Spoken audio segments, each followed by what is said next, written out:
కృష్ణుడెందుకు పద్మవ్యూహంలో అభిమన్యుణ్ణి కాపాడలేదో తెలుసా?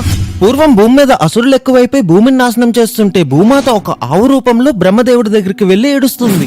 అప్పుడు బ్రహ్మ మిగిలిన దేవతల్ని వెంట పెట్టుకుని వైకుంఠంలో ఉన్న విష్ణుమూర్తి దగ్గరికి వెళ్లి విష్ణుని భూమి మీద జన్మించి సహాయం చేయమని చెప్తాడు. అప్పుడు విష్ణుమూర్తి భూమి మీద తను కృష్ణుడి కింద జన్మిస్తాడని, ఆదిశేషు బలరాముడి కింద జన్మిస్తాడని, అలాగే మిగిలిన దేవతలందరూ వాళ్ళ అంశాలతో భూమి మీద తనతో పాటు జన్మించమని చెప్తాడు. అందరి దేవతలు వాళ్ళ అంశాలతో భూమి మీద ఎలా జన్మిస్తారు అని చెప్తుండగా చంద్రుడి కొడుకు వర్చస్సు వంతు వస్తుంది. కానీ చంద్రుడికి వర్చస్సు మీద అత్యంత ప్రేమ ఉండడం వల్ల భూమి మీదకి పంపించనని చెప్తాడు. అప్పుడు దేవతలందరూ మేమందరం కూడా జన్మిస్తున్నాం కదా, నీ కొడుకే పెద్ద తోప అన్నట్టుగా చెప్పి చంద్రుడిని ఒప్పిస్తారు.